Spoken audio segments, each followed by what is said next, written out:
बिस्मिल्लाहिर्रहमानिर्रहीम। स्टूडेंट्स, क्या हाल है? उम्मीद है आप लोग खैरियत से होंगे। जी बच्चों, आज हम पढ़ने वाले हैं क्लास 9 की मैथ एक्सरसाइज 1.5 है, चैप्टर आपका 1 है और उसका क्वेश्चन नंबर आपके 3 है, जिसमें पूछा ये गया है कि आपके पास कुछ कॉलम हैं, इनका आपने ज़रबी मकूस मालूम करना है। यानी दिए गए कॉलमों का ज़रबी मकूस मालूम करें और ये भी साथ आगे लिखा अगर मुमकिन हो। इसका मतलब है कि सारे जो होते हैं कालम ऐसे नहीं जिनका ज़रबी मकूस मालूम किया जा सकता। कुछ कालमों का मालूम कर सकते हैं, कुछ कालमों का मालूम नहीं कर सकते। वो कैसे नहीं कर सकते, वो हम जो होते हैं आपके सामने सवाल है, वो अब यहाँ पे कुछ हल करने के बाद आपको बताऊंगा कि कौन से कालम ऐसे हैं जिनका जो होते हैं वो ज़रबी मकूस मुमकिन नहीं है। सबसे पहले हमें ज़रबी मकूस को जो फार्मूला आना चाहिए। ज़रबी मकूस अगर आपके पास एक कालम दिया है, आपका इसका ज़रबी मकूस का फार्मूला हो जाएगा जी एडजेंट ऑफ ए बटा ए का मक्ता। यानी जो कॉलम दिया गया है उसी का आपने पहले एडजेंट निकालना है, फिर उसका मक्ता निकालना है। इसी तरह अगर आपके पास कॉलम बी दिया गया है तो कॉलम बी के लिए भी पहले फार्मूला आपको आना चाहिए। अगर फार्मूला आपको नहीं आएगा तो आपको सवाल इसलिए फार्मूला पहले याद करना लाजमी है। कॉलम बी है इसलिए आप लिखेंगे एडजेंट ऑफ बी बटा बी का मक्ता। ये होता है इनवर्स, इसको भी कहते हैं इंग्लिश में इनवर्स कहते हैं, उर्दू में ज़रबी मकूस कहते हैं। तो ज़रबी मकूस मालूम करने का फार्मूला आपके पास है एडजेंट ऑफ ए। ए कॉलम है तो एडजेंट ऑफ ए आ जाएगा बटा ए का मक्ता आ जाएगा। आपके पास कॉलम बी है तो बी का इनवर्स बराबर हो जाएगा एडजेंट ऑफ बी बटा बी का मक्ता। और इनवर्स मालूम करने के लिए पहली शर्त ये होती है कि आपने सबसे पहले क्या निकालना है, इसका मक्ता निकालना है। अगर मक्ता आपका सिफर आता है तो फिर इसका ज़रबी मकूस मुमकिन नहीं है। अगर आपका मक्ता सिफर नहीं है तो फिर इसका ज़रबी मकूस मुमकिन है। इसलिए जो भी आपके पास कॉलम दिए गए उस कॉलम का सबसे पहले आपने जो होता है वो मक्ता ही मालूम करना है। ये कॉलम है, एक कॉलम है, दोनों तरफ आपने जो होते हैं इसके अलामत लगानी है। अब हम इसको हल करते हैं तो एक ज़रबे आपका 0 आ जाएगा, ब्रैकेट लाजमी लगानी है क्योंकि इसके बगैर हल जो होते हैं, हल तो आपका ठीक है लेकिन जो होते हैं वो आपके चांस है कि आपकी गलती हो जाएगी। ये आपका 0 आ जाएगा।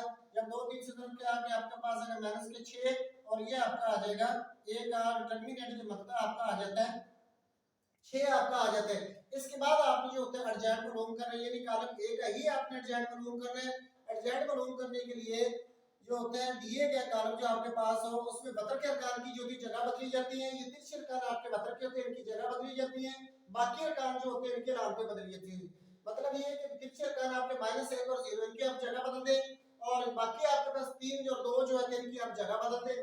ठीक है जी, वतरी अरकान की जगह बदली जाती है और बाकी अरकान की जो होती है वो अलामतें बदल दी जाती हैं। ये देखिए जी, ये आपके पास 0 इधर था, आपने 0 उधर ले गए और ये 2 की अलामत हम बदल देंगे और ये माइनस का एक जो नीचे आ जाएगा। यानी एडजेंट में दिए गए कॉलम के वतर के अरकान जो होते हैं उनकी जगह बदल दी जाती है। ये 0 था, हमने एक की जगह पर लेकर -1 को जो होता है नीचे लिख दिया और बाकी अरकान जो होते थे 3 और 2 थी इनकी सिर्फ हमने अलामतें बदली है। अब हम इस फार्मूला में कीमत दर्ज कर देते हैं जी और इनवर्स आपके पास दी एडजेंट बटा मक्ता। एडजेंट हमने निकाला 0 है, माइनस के 3 है, माइनस के 2 है, माइनस का 1 है। इसको हम जो होते हैं बटे लिखते हैं जी मक्ता। मक्ता आपके पास दिए गए -6।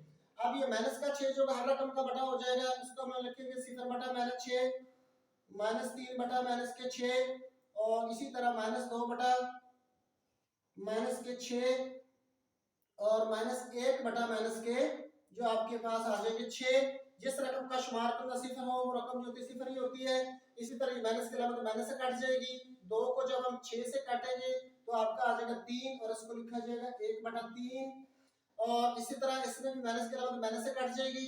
3 जो होगा तो उसको 6 पर तकसीम करेंगे तो आपका आ जाएगा जी 2। इसी तरह ये माइनस के अलावा सिर्फ माइनस से कट जाएगी और आपका आ जाएगा 1 बटा 6 और यही आपका जो होता है इनवर्स है, यानी ए का ज़रबी मकूस है।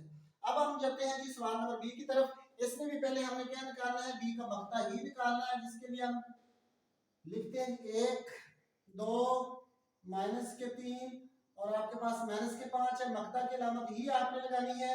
अब हम इसको हल करते हैं तो वतर के अरकान का हासिल ज़रब होता है, माइनस की अलामत है तो बाकी अरकान ये गैर वतरी अरकान का हासिल ज़रब है। तो ये 1 जब -5 से ज़रब खाएगा तो आपके पास है -5। 3 जब 2 से ज़रब खाएगा तो आपके हो जाएगा 6, लेकिन ये हो जाएगा -6 क्योंकि माइनस के आपके पास 3 है और जमा के 2 तो -6 है, ब्रैकेट के बाद भी माइनस की अलामत है तो ये आपके बन जाएंगे जमा के 6। इस तरह मक्ता आपका आ जाएगा जी बी का मकता आपका आ जाएगा 1।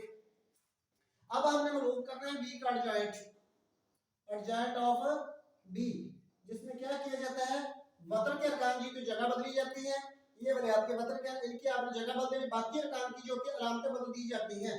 तो 5 -5 को ऊपर ले गए, 2 की जगह पे हम लिखे -2, और ये -3 थी, ये आपके जमा के 3 हो जाएंगे, और ये जो होगा 1 की 5 की जगह पे आपका 1 आ जाएगा। दोबारा सुन ले कि जेड में क्या किया जाता है, वतर के अरकान की जगह बदली जाती है। 1 और -5 जो आपके वतर के अरकान है, इस कालम में देख लें तो 1 5 की जगह पे आया, -5 की जगह पे आ गया, और -5 की जगह पे 1 आपका आ गया। बाकी अरकान जो होते हैं उनकी अलामतें बदल दी थी, आपके जमा के 2 थे, इसको आपने -2 कर दिया, ये आपके पास -3 थी, इसको आपने जमा के 3 कर दिया, तो ये बी का आपका एडजॉइंट आ गया। अब इस फार्मूले में कीमत दोबारा लिखना चाहिए तो फार्मूला बी लिख सकते हैं, नहीं लिखना तो भी ठीक है। एडजॉइंट बटा मकता होता है, एडजॉइंट हमने निकाला है -5 -2 3 है और 1 है, ये आपका आ गया एडजॉइंट, बी का एडजॉइंट है, बटा मकता आपके पास 1 है, और जो होता है किसी रकम का बटा जो होता है उसको बटे में 1 आमतौर पर नहीं लिखे जाते, इसलिए आपका ये जवाब आ जाएगा 3 और 1, क्योंकि 5 -5 बटा 1 -2 बटा 1 1 बटा 1 3 बटा 1 बटा जो होते हैं आमतौर पर जो होता नहीं लिखा जाता, क्योंकि बटे जो होते हैं बटे में 1 जो होता है वो नहीं लिखा जाता, इसलिए ये आपका आंसर हो जाएगा। ये 1 वाला जो 1 जो आपको नजर आ रही है असल में इसका बटा था, और जो होता है 1 को बटे में नहीं लिखा जाता है। आपका इस तरह बी का रिवर्स जो हल है, इस तरह 2 सवाल आपके हल हो गए। और ये आपके बच्चे देख रहे हैं ऐसे सवाल है जिनका मकता जो होता है वो सिफर नहीं है, देख रहे इसका क्वेश्चन का मकता 6 है, और इस जो होता है बी का जब हम मकता निकाला था वो 1 था। ऐसे कालम जिनका मकता जो होता है सिफर ना हो, ये सिफर के अलावा जिनको हम नादर का जो होता है गैर नादर कालम भी कहते हैं, उनका जो होता है सभी मकूस मुमकिन होता है। अगर किसी कालम का मकता सिफर आ जाए यानी नादर कालम आ जाए तो उसका जो होता है वो सभी मकूस मुमकिन नहीं होता। अगले एग्जांपल में हम देखते हैं जी कि किन कालम का जो होता है मकता सिफर आता है और किन कालम का मकता सिफर नहीं आता। बाकी आपके पास 2 जो क्वेश्चन के रह गए उसको अभी हम हल करके देखते हैं। अस्सलाम वालेकुम।